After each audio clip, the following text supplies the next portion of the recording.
Hi and welcome to INT204 Introduction to Management in Community Services. Today we're going to talk about leadership theories. It's important for managers in all organisations to be seen as effective leaders because it's the leaders in the organisations that make things happen. What does it take to be an effective leader in today's organisations? What makes leaders effective? What makes leaders different from non-leaders? What's the most appropriate style of leadership? Should the workplace environment be one in which employees feel like they're heard and trusted? All of these things will be discussed during this unit. During your tutorial, you'll have the opportunity to ask questions of your lecturer. Please make sure that you ask questions and clarify anything that you're unsure of. This is your chance to ask about anything that's bothering you or that you're not sure of. And in the online forums, you'll be expected to comment and answer questions. During the term, your lecturer will post some comments or questions and you'll be expected to respond to these. Make sure you participate in the tutorials and online forums, as this is where you'll find out information relating to your assessments. It's impossible for you to do a really good assessment if you're not sure of what you're writing about. Just reading the question and looking at the PowerPoints is not enough information for you to really understand what you're supposed to be writing about. So you need to participate in the tutorials, online forums, and to ask your lecturer some questions. Your participation in the tutorials and online forums will also contribute towards your overall participation mark. So this can add up to 10% to your overall mark. And we'll just watch a short video here about leadership.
So I guess we can learn from the lion that leaders need courage, they need to be confident, they need to be bold, they need to face barriers that come their way and to give it a go.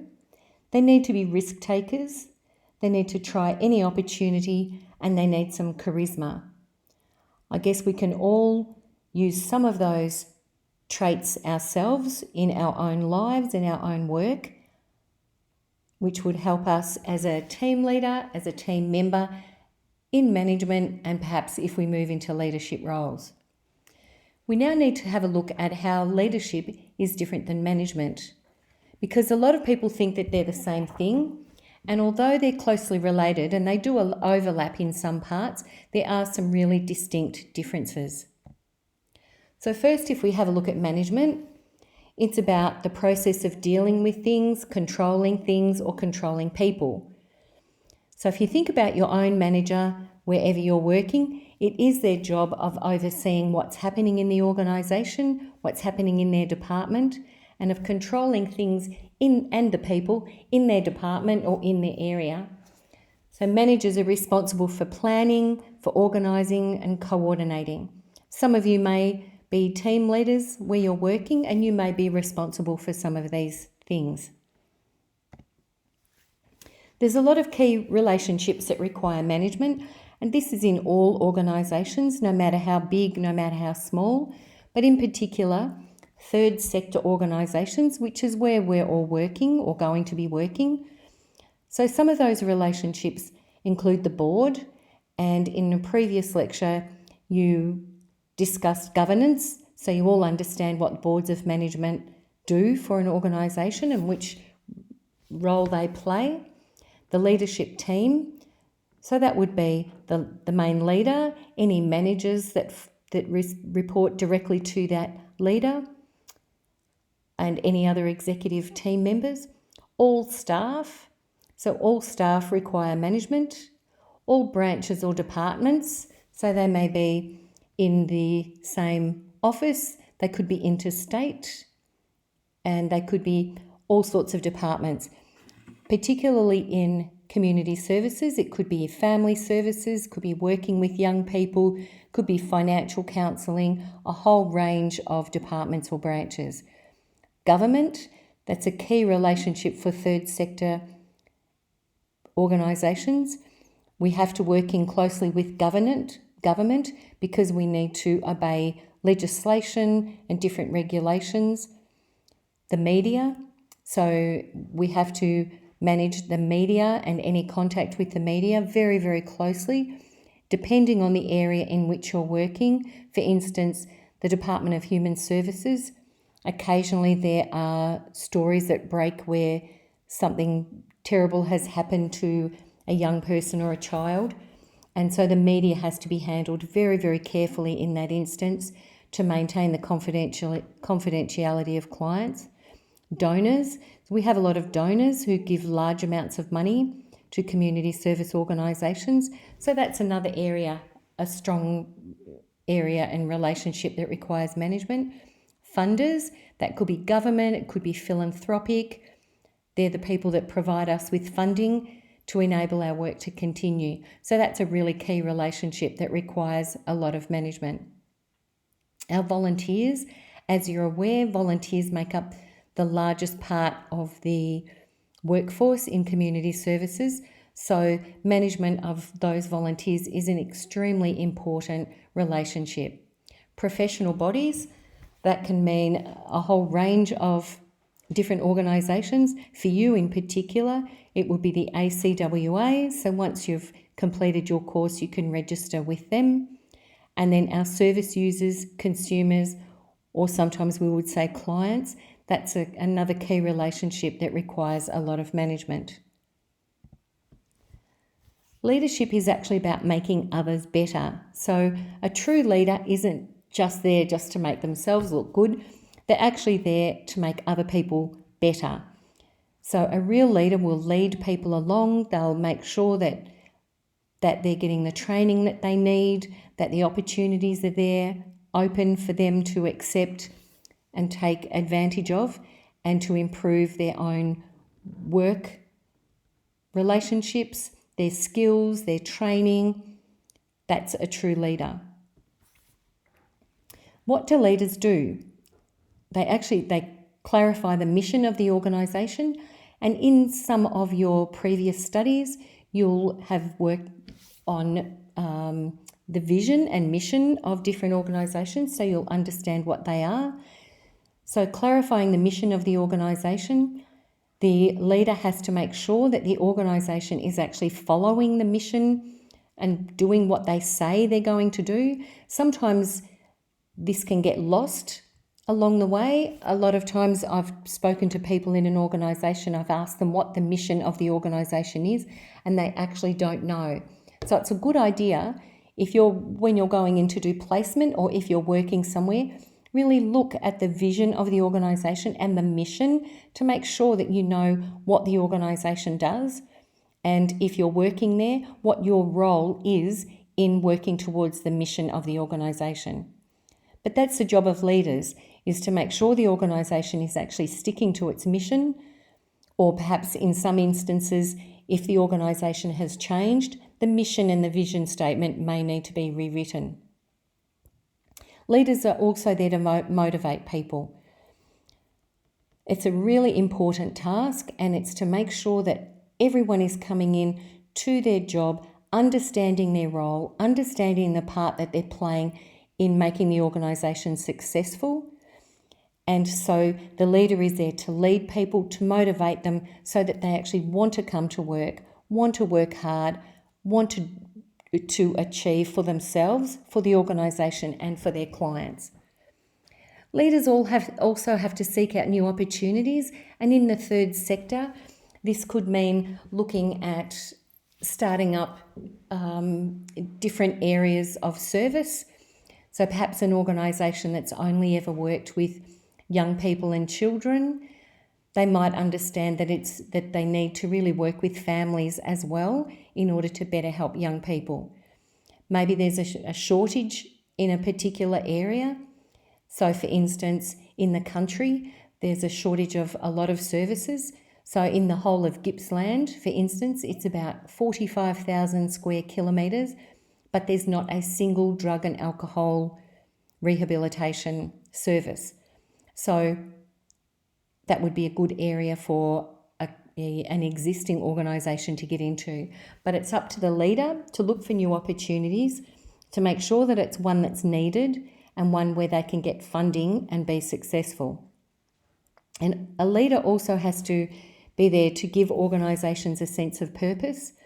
So it's not good enough just to go in and do your job each day, not really knowing why you're there, not really knowing what you're doing, but everyone should have a sense of purpose so that they go into work knowing what they're doing, why they're there and who they're helping.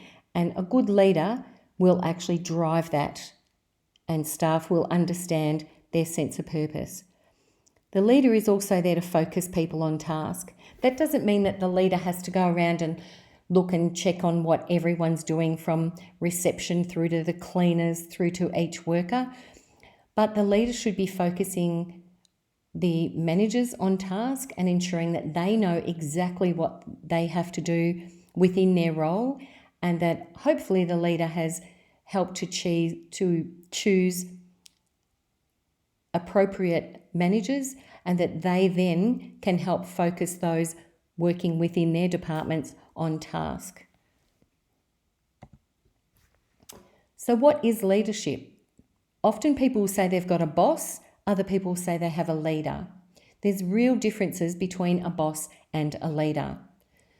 So if we look at these two lists, you can see that a boss drives employees, whereas a leader coaches employees. There's a real difference there. Driving an employee means that you're making them do something, telling them what to do, whereas a leader will coach people, make sure they've got the training and support that they need in order to achieve their goals. A boss depends on authority, a leader depends on goodwill. So the boss is the boss and they will tell people what to do, whereas a leader will encourage people, ensure that people know what their role is, what their goal is and the goals of the organisation, and the leader will assume that given the proper training and support that people will do their job. A boss may inspire fear, whereas a leader will generate enthusiasm. A boss will say I, whereas a leader will say we. A boss will place blame for the breakdown of some communication, but a leader will fix the breakdown. There are real differences there. A boss blaming someone else for something that hasn't happened, but a leader coming in, perhaps acknowledging that it's broken down, talking to the staff member, but then working out how they can fix the problem and move on. A boss knows how it's done, a leader shows how it's done. A boss uses people, but a leader develops people. That means they want people to be the best that they possibly can be. A boss will take credit, but a leader gives credit. It's that old thing of often you never hear how you're going at work until you've done something wrong. So a boss will come in and tell you where you've done something wrong, where a leader will thank you for doing something right. A boss will command, a leader will ask. A boss says go, and a leader says let's go. I hope you've all had or do have a good leader in your life, in your workplace, where you can actually go into work, not feel scared, not feel as though you're going to be blamed for something wrong, but that you've got a leader as your manager who actually thanks you for what you've done, who encourages you, who gives you support, and who works beside you, especially when things are tough.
Okay, so now we'll look at leadership in community services.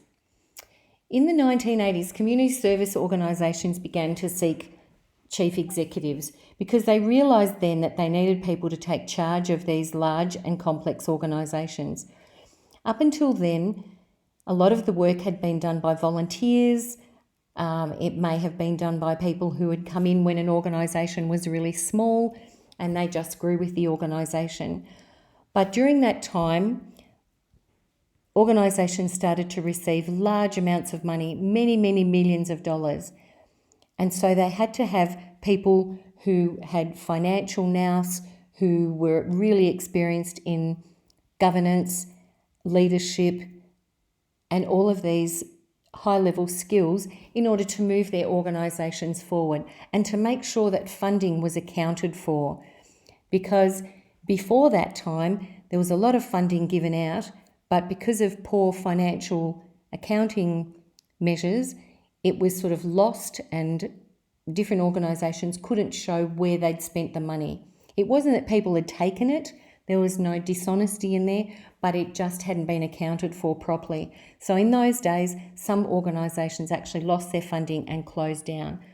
So it became really common for organisations then to realise that they needed leaders and they needed chief executives with really good skills. So when did they become important? They became important in around the 1980s, and then now it's really accepted that every organisation needs a talented CEO. And they have to be talented because they have to cover a whole range of different attributes. So they've got to be a figurehead, politician, and a manager all rolled up in one. So to be a figurehead, that usually means that you've got the person at the top of the organisation who can talk really well about the organisation, who's really knowledgeable, but they're comfortable in going out to funding bodies, to speak at organisations, to speak at conferences, to talk about what they do and how they do it in the organisation to try and generate more interest and, of course, more funding. They have to be a politician, not as in they're running for politics, but we say they have to be a politician because they have to be a good talker, a smooth talker. They have to understand all the legislation and regulations relating to their business, and they need to be able to speak to government because most of the time that's where they get their money. So if you haven't got a leader who's well versed in politics and regulation, legislation and funding requirements, your organisation isn't going to be very successful. And of course they have to be a really good manager because they have to manage and lead the whole organisation. And so that has to be rolled up in one person. So they need a really good combination of management, entrepreneurial and political skills. And entrepreneurial skills, as we mentioned before, because they're going to seek out new businesses, more funding, and to make sure that the organisation can continue on into the future. So the skills of a chief executive. As we've said, they need a lot of skills. They need a whole range of skills. It's now widely accepted that having a talented chief executive is a really critical ingredient of any successful organisation. They've got to have a combination of different skills, management, because they have to get everyone to work together towards achieving the common goals of the organisation. Entrepreneurial skills, as I mentioned, they have to have that because they've got to take some risks, they have to seize opportunities, they have to keep looking to the future, particularly with funding, because funding stops and starts depending on which government is in power at the time and which problems in society are seen as being the biggest problems. So sometimes there's a lot of funding for family violence. Other times, if the drug problems are on the rise, there'll be more funding given to drug problems. So the chief executive needs to have those skills to look at what opportunities are coming up, what funding is coming up, to make sure that their organisation is always financially viable. They have to have good political skills because they do have to unite different people and organisations to support the activities of their organisation. And this means getting different people on board. If you have a look at who's on the board of management, there are people from a range of backgrounds with a range of skills. And so the chief executive has to pull all those people together to make sure that they're all working for the common goals of the organisation. The chief executive roles and responsibilities is for the purpose of the organisation. So they need to make sure at all times that the organisation is working towards its stated vision and mission and its purpose. They're in charge of the plans and performance of the organisation. So as the chief executive, they're leading the organisation. So of course they have to be planning all the time. They have to be keeping up with what plans are in place. Is the organisation achieving those plans?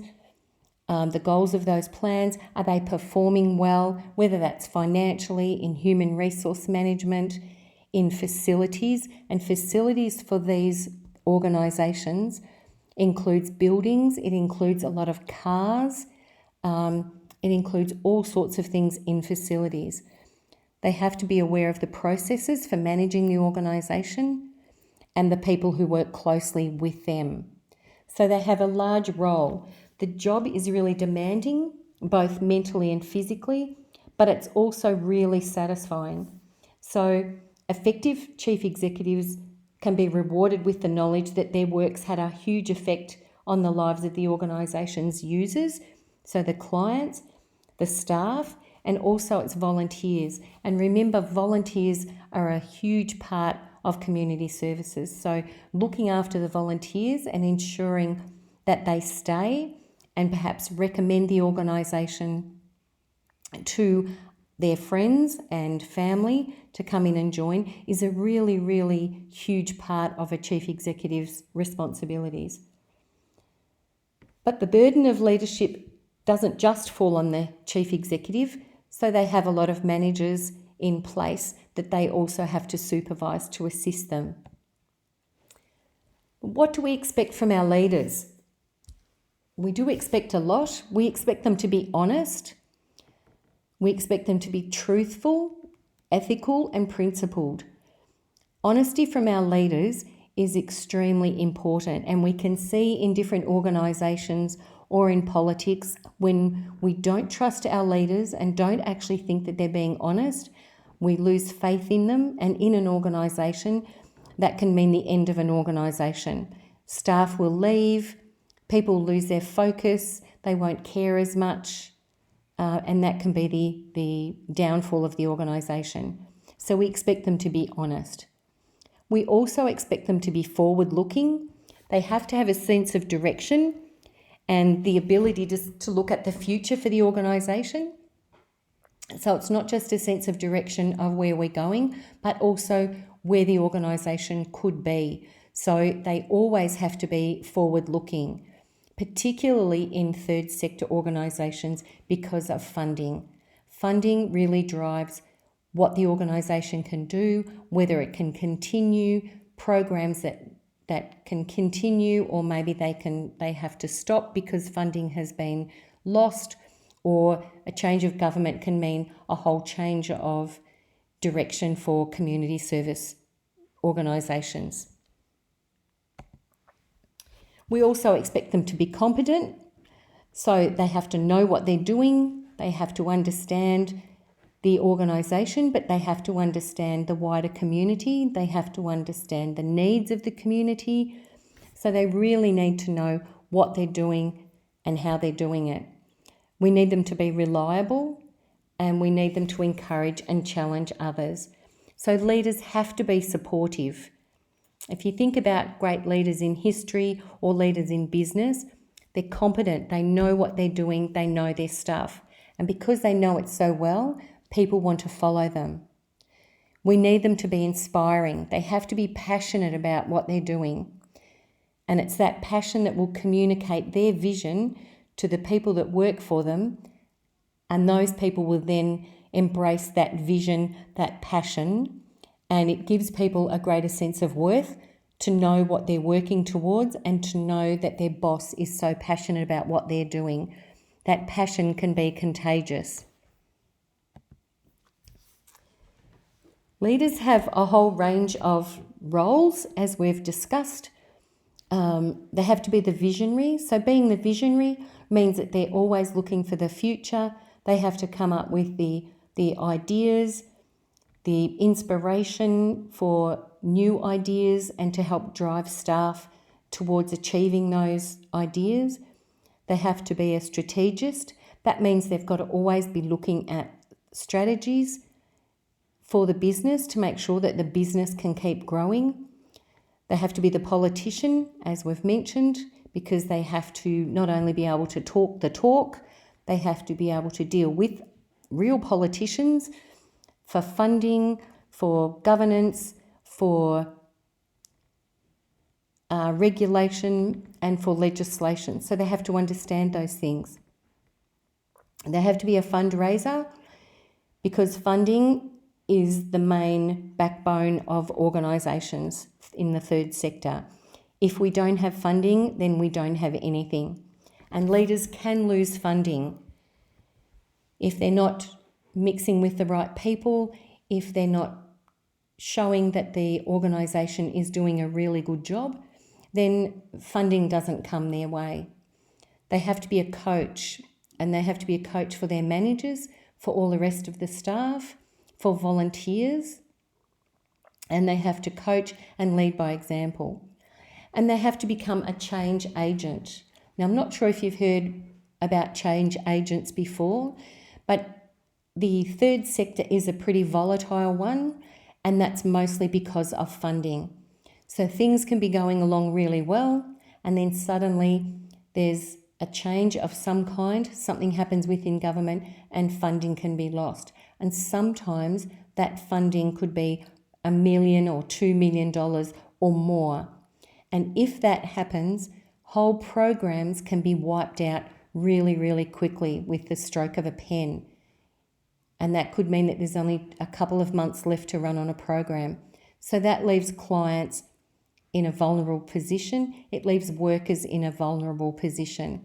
So the leader then has to come in and do what they call undertake organisational change. So they become a change agent. Sometimes that might mean redeploying staff into other areas, or it might mean letting staff go. So it can be a really, really difficult role, but depending on the leader, hopefully they're good, they know what they're doing, and it can be done in the least painless way possible.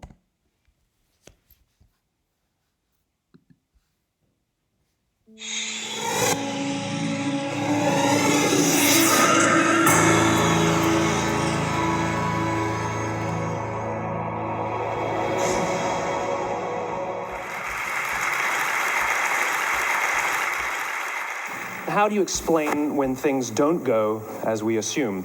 Or better, how do you explain when others are able to achieve things that seem to defy all of the assumptions? For example, why is Apple so innovative? Year after year after year after year, they're more innovative than all their competition. And yet they're just a computer company. They're just like everyone else. They have the same access to the same talent, the same agencies, the same consultants, the same media. Then why is it that they seem to have something different? Why is it that Martin Luther King led the civil rights movement? He wasn't the only man who suffered in a pre-civil rights America, and he certainly wasn't the only great orator of the day. Why him?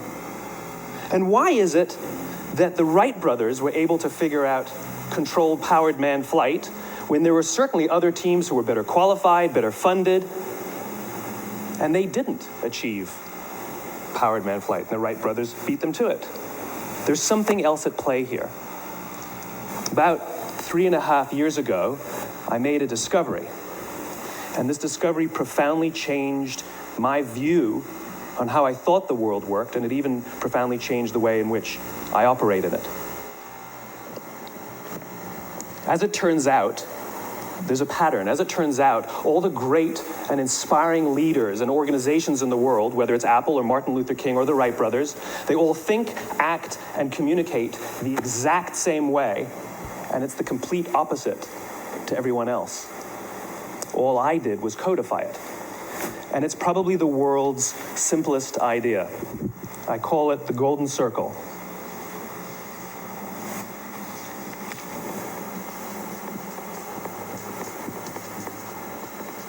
Why, how, what? This little idea explains why some organizations and some leaders are able to inspire where others aren't. Let me define the terms really quickly. Every single person, every single organization on the planet knows what they do 100%. Some know how they do it, whether you call it your differentiating value proposition or your proprietary process or your USP. But very, very few people or organizations know why they do what they do. And by why, I don't mean to make a profit. That's a result. It's always a result. By why, I mean what's your purpose? What's your cause? What's your belief? Why does your organization exist? Why do you get out of bed in the morning? And why should anyone care? Well, as a result, the way we think, the way we act, the way we communicate is from the outside in. It's obvious. We go from the clearest thing to the fuzziest thing. But the inspired leaders and the inspired organizations, regardless of their size, regardless of their industry, all think, act, and communicate from the inside out. Let me give you an example.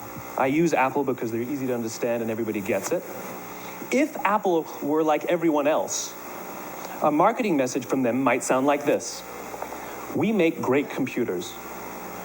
They're beautifully designed, simple to use, and user-friendly. Want to buy one? Meh. And that's how most of us communicate. That's how most marketing is done, that's how most sales is done, and that's how most of us communicate interpersonally. We say what we do, we say how we're different or how we better, and we expect some sort of behavior, a purchase, a vote, something like that. Here's our new law firm. We have the best lawyers with the biggest clients. We have, we always perform for our clients, do business with us. Here's our new car. It gets great gas mileage. It has, leather seats. Buy our car. But it's uninspiring. Here's how Apple actually communicates.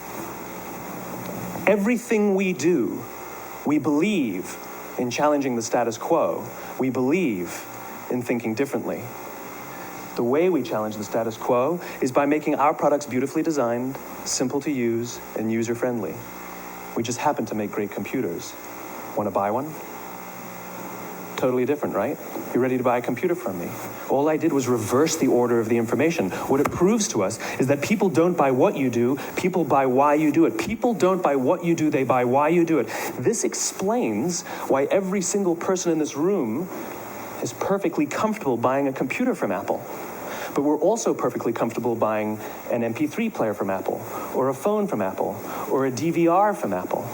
But as I said before, Apple's just a computer company. There's nothing that distinguishes them structurally from any of their competitors. Their competitors are all equally qualified to make all of these products. In fact, they tried. A few years ago, Gateway came out with flat screen TVs. They're eminently qualified to make flat screen TVs. They've been making flat screen monitors for years. Nobody bought one.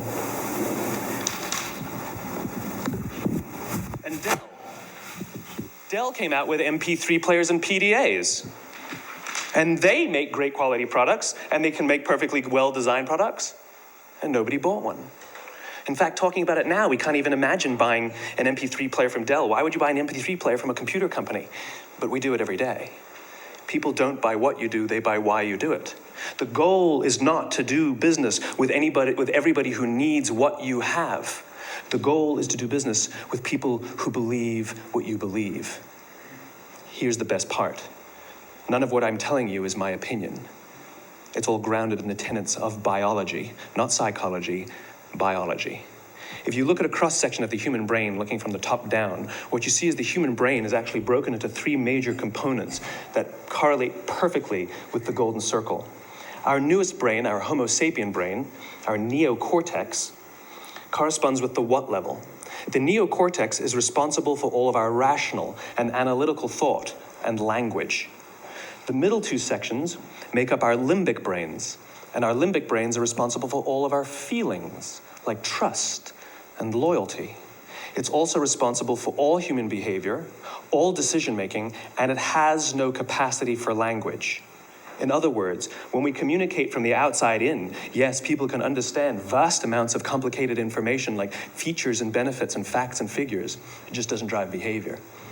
When we communicate from the inside out, we're talking directly to the part of the brain that controls behavior, and then we allow people to rationalize it with the tangible things we say and do. This is where gut decisions come from. Sometimes you can give somebody all the facts and your figures, and they say, I know what all the facts and details say, but it just doesn't feel right. Why would we use that verb? It doesn't feel right, because the part of the brain that controls decision-making doesn't control language. And the best we can muster up is, I don't know, it just doesn't feel right. Or sometimes you say you're leading with your heart, or you're leading with your soul. Well, I hate to break it to you, those aren't other body parts controlling your behavior. It's all happening here in your limbic brain, the part of the brain that controls decision-making and not language. But if you don't know why you do what you do, and people respond to why you do what you do, then how will you ever get people to vote for you or buy something from you, or more importantly, be loyal and want to be a part of what it is that you do? Again, the goal is not just to sell people who need what you have. The goal is to sell to people who believe what you believe. The goal is not just to hire people who need a job. It's to hire people who believe what you believe. I always say that, there's if you hire people just because they can do a job, they'll work for your money. But if you hire people who believe what you believe, they work for you with blood and sweat and tears. And nowhere else is there a better example of this than with the Wright brothers. Most people don't know about Samuel Pierpont Langley. And back in the early 20th century, the pursuit of powered man flight was like the .com of the day. Everybody was trying it. And Samuel Pierpont Langley had what we assume to be the recipe for success. I mean, even now, you ask people, why did your product or why did your company fail? And people always give you the same permutation of the same three things. Undercapitalized, the wrong people, bad market conditions. It's always the same three things. So let's explore that. Samuel Pierpont Langley was given $50,000 by the War Department to figure out this flying machine. Money was no problem. He held a seat at Harvard and worked at the Smithsonian and was extremely well connected. He knew all the big minds of the day. He hired the best minds money could find, and the market conditions were fantastic. The New York Times followed him around everywhere, and everyone was rooting for Langley. And how come we've never heard of Samuel Pierpont Langley? A few hundred miles away in Dayton, Ohio, Orville and Wilbur Wright. They had none of what we consider to be the recipe for success. They had no money. They paid for their dream with the proceeds from their bicycle shop. Not a single person on the Wright brothers' team had a college education, not even Orville or Wilbur. And the New York Times followed them around nowhere. The difference was Orville and Wilbur were driven by a cause, by a purpose, by a belief. They believed that if they could figure out this flying machine, it'll change the course of the world. Samuel Pierpont Langley was different. He wanted to be rich and he wanted to be famous. He was in pursuit of the result. He was in pursuit of the riches. And lo and behold, look what happened. The people who believed in the Wright brothers' dream worked with them with blood and sweat and tears. The others just worked for the paycheck. And they tell stories of how every time the Wright brothers went out, they would have to take 5 sets of parts because that's how many times they would crash before they came in for supper. And eventually on December 17th, 1903, the Wright brothers took flight. And no one was there to even experience it. We found out about it a few days later. And further proof that Langley was motivated by the wrong thing, the day the Wright brothers took flight, he quit. He could have said, that's an amazing discovery, guys, and I will improve upon your technology. But he didn't. He wasn't first, he didn't get rich, he didn't get famous, so he quit. People don't buy what you do, they buy why you do it. And if you talk about what you believe, you will attract those who believe what you believe. Well, why is it important to attract those who believe what you believe? Something called the law of diffusion of innovation. And if you don't know the law, you definitely know the terminology. The first 2.5% of our population are our innovators. The next 13.5% of our population are our early adopters. The next 34% are your early majority, your late majority, and your laggards. The only reason these people buy touch-tone phones is because you can't buy rotary phones anymore. We all sit at various places at various times on the scale, but what the law of diffusion of innovation tells us is that if you want mass market success or mass market acceptance of an idea, you cannot have it until you achieve this tipping point between 15 and 18% market penetration, and then the system tips. And I love asking businesses, what's your conversion on new business? And they love to tell you, oh, it's about 10%, proudly. Well, you can trip over 10% of the customers. We all have about 10% who just get it. That's how we describe them, right? That's like that gut feeling, oh, they just get it. The problem is, how do you find the ones that just get it before you're doing business with them versus the ones who don't get it? So it's this here, this little gap, that you have to close, as Geoffrey Moore calls it, crossing the chasm. Because you see, the early majority will not try something until someone else has tried it first. And these guys, the innovators and the early adopters, they're comfortable making those gut decisions. They're more comfortable making those intuitive decisions that are driven by what they believe about the world, and not just what product is available. These are the people who stood online for 6 hours to buy an iPhone when they first came out, when you could have just walked into the store the next week and bought one off the shelf. These are the people who spent $40,000 on flat screen TVs when they first came out, even though the technology was substandard. And by the way, they didn't do it because the technology was so great. They did it for themselves. It's because they wanted to be first. People don't buy what you do, they buy why you do it. And what you do simply proves what you believe. In fact, people will do the things that prove what they believe. The reason that person bought the iPhone in the first 6 hours, or stood in line for 6 hours, was because of what they believed about the world and how they wanted everybody to see them. They were first. People don't buy what you do, they buy why you do it. So let me give you a famous example, a famous failure and a famous success of the law of diffusion of innovation. First, the famous failure. It's a commercial example. As we said before a second ago, the recipe for success is money and the right people and the right marketing conditions, right? You should have success then. Look at TiVo. From the time TiVo came out about 8 or 9 years ago to this current day, they are the single highest quality product on the market. Hands down, there is no dispute. They were extremely well funded. Market conditions were fantastic. I mean, we use TiVo as a verb. I TiVo stuff on my piece of junk Time Warner DVR all the time. But TiVo is a commercial failure. They've never made money. And when they went IPO, their stock was at about $30 or $40 and then plummeted, and it's never traded above 10. In fact, I don't think it's even traded above 6, except for a couple of little spikes. Because you see, when TiVo launched their product, they told us all what they had. They said, we have a product that pauses live TV, skips commercials, rewinds live TV, and memorizes your viewing habits without you even asking. And the cynical majority said, we don't believe you, we don't need it, we don't like it, you're scaring us. What if they had said, if you're the kind of person who likes to have total control over every aspect of your life, boy, do we have a product for you. It pauses live TV, skips commercials, memorizes your viewing habits, etc., etc. People don't buy what you do, they buy why you do it, and what you do simply serves as the proof of what you believe. Now let me give you a successful example of the law of diffusion of innovation. In the summer of 1963, 250,000 people showed up on the Mall in Washington to hear Dr. King speak. They sent out no invitations, and there was no website to check the date. How do you do that? Well, Dr. King wasn't the only man in America who was a great orator. He wasn't the only man in America who suffered in a pre-civil rights America. In fact, some of his ideas were bad, but he had a gift. He didn't go around telling people what needed to change in America. He went around and told people what he believed. I believe, I believe, I believe, he told people. And people who believed what he believed took his cause and they made it their own, and they told people. And some of those people created structures to get the word out to even more people. And lo and behold, 250,000 people showed up on the right day, on the right time to hear him speak. How many of them showed up for him? 0. They showed up for themselves. It's what they believed about America that got them to travel on a bus for 8 hours to stand in the sun in Washington in the middle of August. It's what they believed, and it wasn't about black versus white. 25% of the audience was white.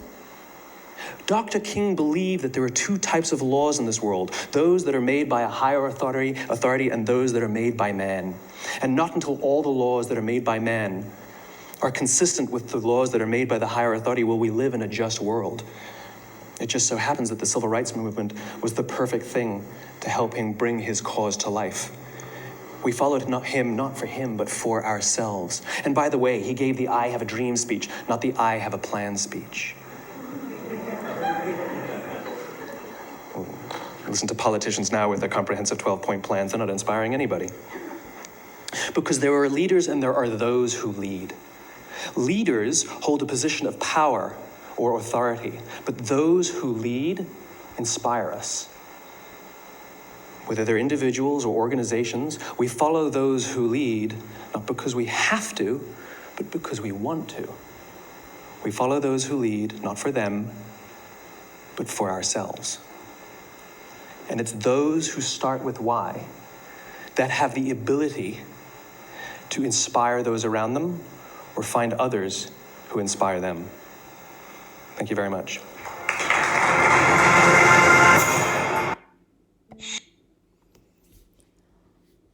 Okay, now on to the special characteristics of the chief executive. Effective chief executives understand the difference between being a manager and being a leader. They want to delegate managerial tasks to others in order to create the time they need to be a leader. They manage their time in such a way that they can turn their attention away from the daily pile of urgent activities that just seems to grow and grow and grow, and they turn their attention to the important part of providing leadership. But their job is very different from all other jobs. It's less structured because they're responsible for everything the organisation does. So it means they can be involved in everything and anything. So they need to be really careful that they don't get lost in all the bits and pieces that are happening around them, and they have to stay totally clear about what they're doing and how they're going to do it. It's also a really highly exposed position, which means they have nowhere to hide. They're expected to speak in public, they have to make press statements, they have to report to the board, to make presentations at gatherings of staff, in public, to politicians. They have to approve publicly available documents. They are on stage every day of their working lives. They need to have a wide range of abilities. So they have to understand finance, marketing, service and human resource management. They have to have really strong interpersonal skills, and at the same time, they need to understand all the policies, regulations, and legislation in their field. They have to be tough when hard decisions have to be made, and they have to be compassionate and sensitive for the other decisions that have to be made, and to look at their staff and understand where their staff are coming from and their clients. So they have to have this huge range of abilities. They have to operate with many different stakeholders and groups, including funders, service users, different organisations, their staff, their board members. So they have to adjust their style and approach to suit all the different groups and with different interests and motives for contributing to the organisation. So it's a really, really highly skilled and difficult job that they're doing. It can be really lonely because they often have no one inside the organisation from whom they can seek advice on sensitive issues, because if they raise sensitive issues, that can actually cause stress amongst other staff. So often they're just going it alone, maybe talking to the board, but it can be a really lonely job. They have to require the trust and confidence of others, so they need the support of their board and of their staff, and they have to maintain the confidence and trust of both of those groups in order to keep doing their job properly. They're the critical link between the board and staff. They have to operate both as the head of the leadership team and basically as the servant of the board. So those two groups have can often have very different working styles and priorities. So the chief executive has to work with both the board and staff and manage the information flows between them. They have to have a long-term perspective and short-term actions. So not only are they thinking of the organisation now, but they have to keep thinking of where the organisation's going to be in the years ahead. So they have to solve current problems, and they have to also think of problems that haven't yet arisen and maybe have some plans in place for the possibility of those situations arriving. So their position's not really well understood, often because the board don't really understand what they do unless the board has the specific skills of the third sector organisation, and staff often don't understand some aspects of the CEO's role, so it can pull the chief executive in different directions. They have to bridge and challenge a lot of really different value systems, because there's a different value system set within the third sector organisations, and that often is quite different for normal businesses, because normal businesses aren't dealing with the actual lives of their clients, and that's quite a different thing for third sector organisations. Now, we might leave it there, get yourselves a 10-minute break, and then come back for the second part of this lecture.